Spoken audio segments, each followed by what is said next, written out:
could never speak about openly because they're nothing more than prostitutes and nothing more than minions for the powers that be. Well, the Greater Israel Project is all about destabilizing surrounding nations, ultimately in pursuit of this dream of Greater Israel from the Euphrates down to the Nile, all the way over to the Eastern Mediterranean. This is the dream of these psychopaths, and so destabilizing governments, creating sectarian strife is all part of that menu and all part of the design to create Greater Israel. So that goes... that's self-evident. But I have to go back to what this gentleman is saying in Washington, D.C. about America not wanting to get involved, or Obama not getting involved. What are you talking about? We have been arming people directly who are Al-Qaeda. Al-Nusra Front is Al-Qaeda. These people are psychopaths to the worst order. They're conducting suicide attacks. They're gassing people. We know, Carla Del Ponte said in May, that it was the so-called rebels in Syria that were using sarin gas, not the Bashar al-Assad regime. No, it was not. We know that the United States president is arming people who are on the U.S. terrorist list. He should be convicted of aiding and abetting, giving material support to a terrorist organization. But then again, you know what? We, the West, the United States in particular, Israel and Britain, are the biggest terrorists on the planet. So our little junior partners in Al-Qaeda, which is nothing more than a CIA database, thus the name Al-Qaeda, this is nothing more than a group of terrorists working together, each playing one different role, but all of them working together for the same goal, which is to maintain this hideous and sick and twisted, unjust world that we have, which is a perpetual state of war. Always one illusion, one boogeyman after another. But the fact is, Obama is nothing more than a puppet war criminal, just like his predecessor and every other U.S. president before him. So please don't tell people out there that the U.S. is not involved. It's directly involved, and it is arming people who are absolute psychopaths. Because the United States has never been interested in anything. General Keefe, go ahead. Has never been interested in anything other than war. The United States is in a perpetual state of war because the bankers control the politicians and they read the script as given to them by the banksters, and they make huge amounts of money off of this. And those that are in charge want another war. And part of that is what we discussed earlier, the Greater Israel Project, to destabilize any Arab regime which might have any kind of autonomy and self-determination. Any regime in the Arab world that is not an absolute puppet cannot be tolerated. And who are the nations that we target? Those that are not puppets. We don't target those like the Saudi regime, which is the biggest human rights violator in that region. It's cutting off people's heads in public, cutting off hands. It is the most grotesque regime on the planet, and yet we give that regime weapons, and it's no problem whatsoever. The duplicity and hypocrisy of the United States and the West can't even be measured. It is so enormous. And these mouthpieces, such as this gentleman in Washington, is only doing a disservice to himself and his country.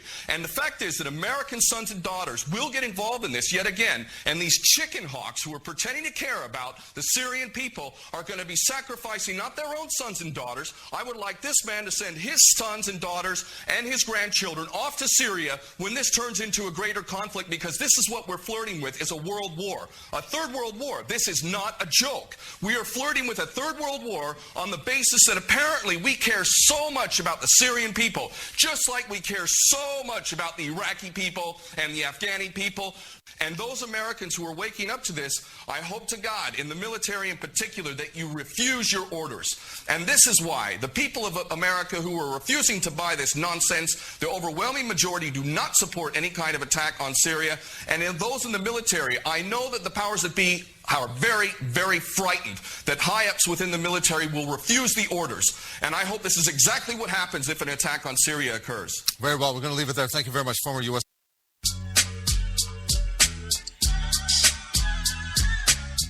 Promoting the ideas of true freedom and liberty, Nonpartisan Liberty for All Radio with Dave Bourne. And we are back, and I am Dave Bourne, promoting the ideas of true freedom and liberty.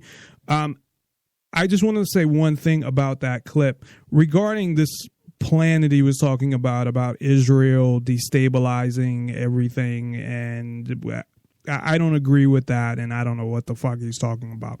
As far as destabilizing all of these countries, I definitely agree with that, and I think that is something that the U.S. is doing and has done to most of the countries that they wanted to do it to. There may be others, but if you look at all the so-called dictators that have been that are no longer in power, you have Egypt, you have Libya, you have Iraq. I feel like I'm missing somebody. They're trying to get Assad out of Syria. And did I mention Egypt as well? I think I did. I feel like I missed somebody there. But I don't know what involvement or to what extent Israel has to do with what's going on.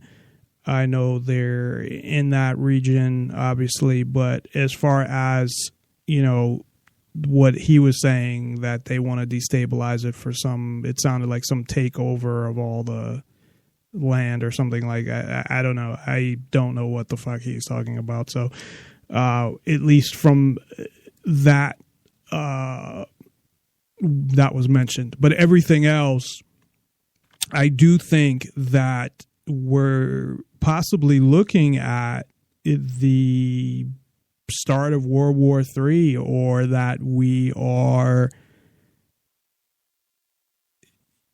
already in World War III. I mean, I don't know how you sit and realize that, or what determines what a world war is, and how you sit there. Like, if you look at World War I or World War II, now we're going back, looking back at it. But at the time, at what point did they call it World War I at the time? Who even coined the name? If you look back in papers from back then, at what point did they say, okay, this is a world war? Because obviously in World War I, it still wasn't every single country in the world. In World War II, it wasn't neither. It's like, who has to be involved?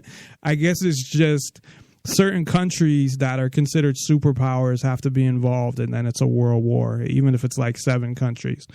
But right now, you have Russia's involved in Syria bombing.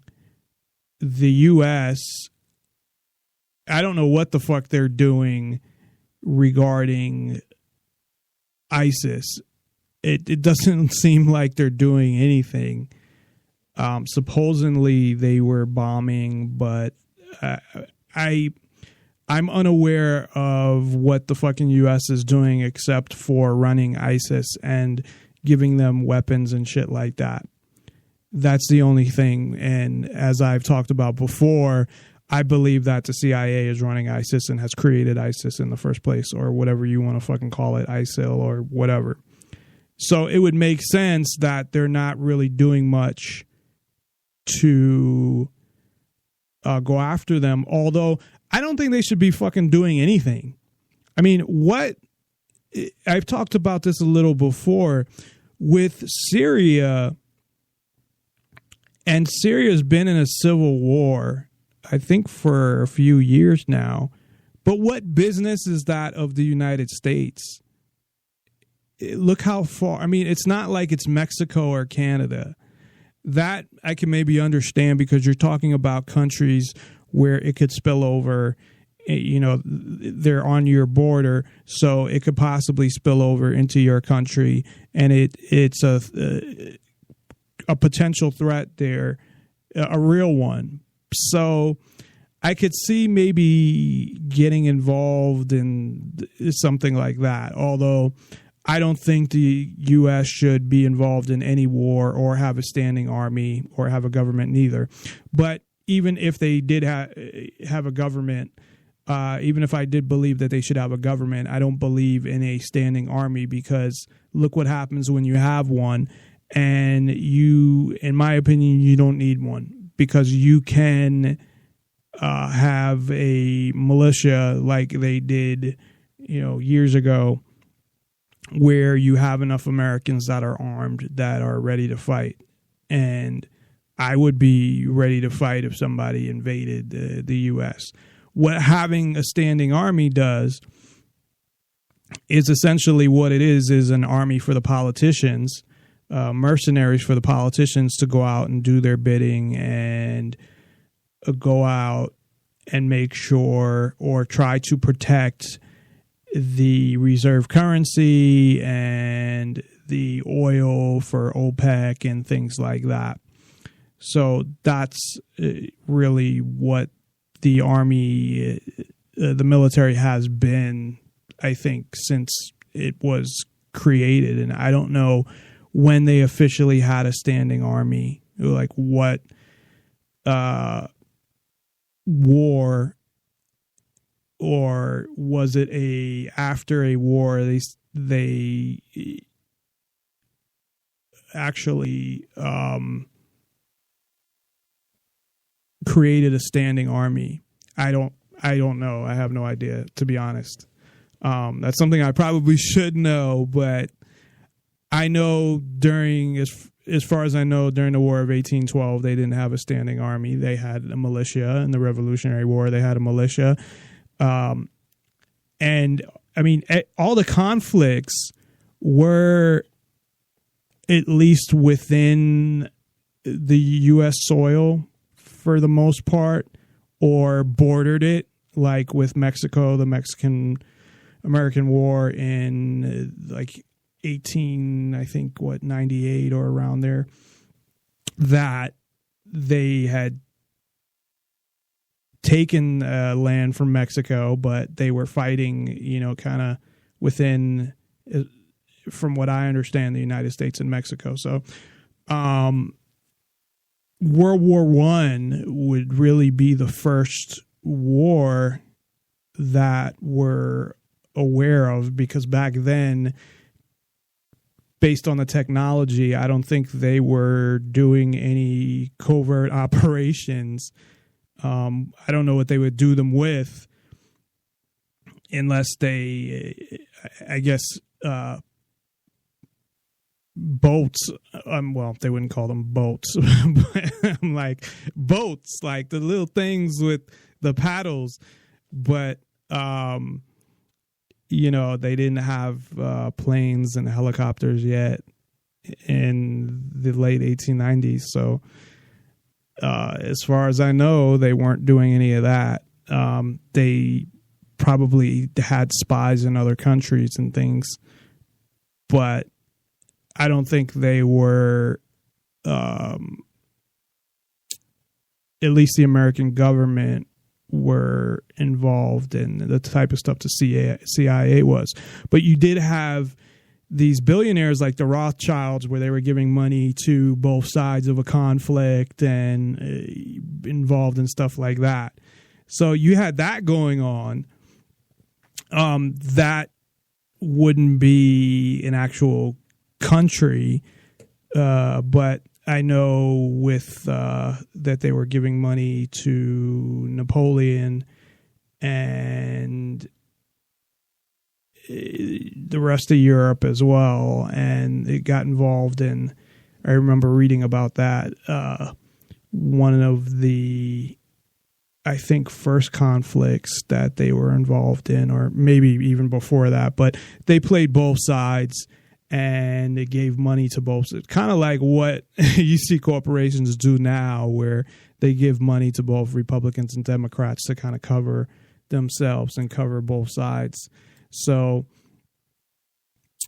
but as far as the U.S. goes, as far as I know, the first war that took place outside of the U.S. or on the borders of the U.S. was World War I, which they didn't need to get involved in either. But when you have a standing army, when you have an army of the politicians and the president, then you can go and do things like that. Just like now, they're building an army of the police that is